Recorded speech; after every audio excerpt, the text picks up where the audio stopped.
Scooby Doo is back with a brand new look and a brand new tone. Scooby Apocalypse is a part of DC and Warner Brothers' new series of comics, featuring their classic characters reimagined in modern and much darker settings. Scooby Apocalypse was definitely the most controversial of the titles to be revealed here. Here, the Scooby Doo gang is set in an apocalyptic world filled with monsters. Despite having just met, they must work together to survive and figure out how to set things back to normal. Despite being so different from anything ever seen, does this still manage to grasp the classic and memorable characters we all know and love and make them enjoyable? How does this hold up for fans of the Scooby Doo franchise? And how good is it for those who aren't fans of Scooby Doo? Let's go ahead and take a look at the first issue in this brand new and different series to see just what it's all about. The comic opens up to 1 year ago in Paris.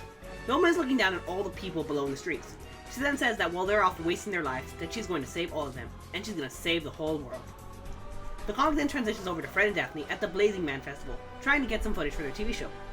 Fred doesn't understand what they are doing there, but Daphne is very adamant that something big is going to happen, and their fans will want to see it. Fred reminds her that their show is stuck on the 4 AM slot of the knitting channel, and they don't have any fans. Daphne replies to him that her show is her life, and she's going to get it back on top, with or without him, and if she can't, then she's going to die trying. Shaggy and Scooby are then shown at the same festival. They see Fred and Daphne while they are walking away. Shaggy vaguely recognizes them, but Scooby isn't paying any attention to him, so they go off. After some convincing, Shaggy decides to put on Scooby's headset, since he won't stand out that much. The two of them then leave to get something to eat together. At the base where they are supposed to be, a guard notices that the two of them are out. Velma tells them to let them go though, since there's not much they can do in that situation, and honestly the two of them can't cause any real problems. She then excuses herself to go off to her private quarters. Once she is alone though, she runs off, saying that she will do what she must to save the world. Fred and Daphne are waiting to meet up with the person who contacted them. The two of them begin to argue for a little until Velma comes out from a hidden passage under a rock.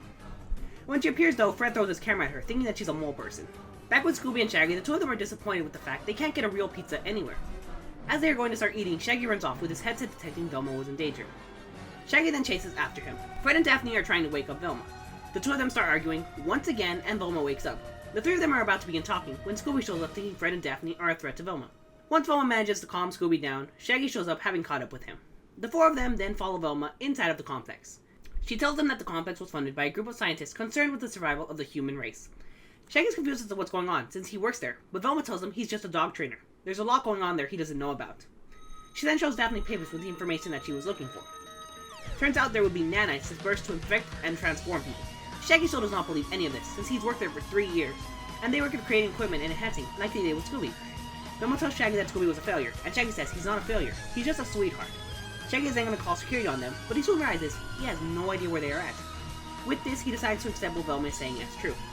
The five of them then enter inside of the safe zone, where Velma continues to tell him more about what's going on. Daphne reveals that Velma was one of the scientists working on the project, and they had already spread several nanites across the world.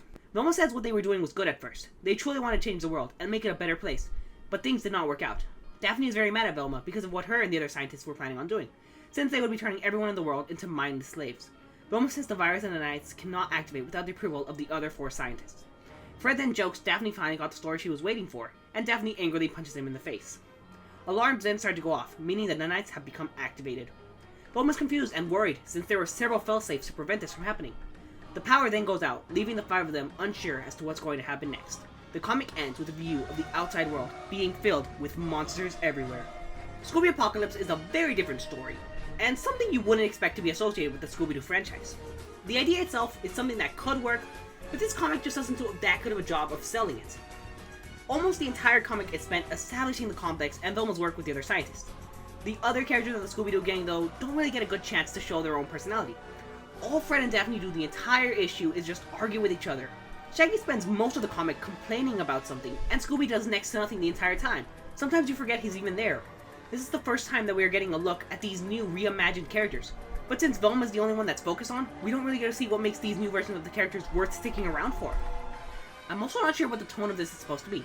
It takes itself very serious at times, but other times it tries to come off as comedic. This is supposed to be a darker version of the characters, so you would think it's supposed to be serious. But it can be overly serious to the point that it comes off as comedic, and other times it even tries to be comedic by itself. This comic does have good points though. Despite being very different from the usual format, there are some times where it sort of does connect to Scooby Doo, and the characters do sort of feel in character. There's also little references hidden throughout the issue of other Hanna-Barbera works, which is nice. The story itself is very interesting and has very unique turns that aren't really expected. Overall, Scooby Apocalypse #1 is meh. It's been a very controversial story that has gained a lot of attention ever since it was first announced, And while it's not really bad, it is very forgettable since the entire first issue is nothing but exposition, and we don't get a chance to see these new characters do anything memorable or anything that makes them stand out from other Scooby Doo incarnations. I'm interested in seeing where this is going, so I'm going to be reading through the second issue of this story, just to see if that one focuses enough on the characters, to see if they're likable, and see if I should stick around for the rest of the series. If you read through Scooby Apocalypse #1, let me know what you thought of it. Do you want me to review the other issues of this series? I'm going to be reading #2 for sure, and then after that I'll decide if I'm sticking to the whole thing or not. But let me know if you want me to review the whole story. Either way, I hope you all enjoyed, and I'll see you all next time!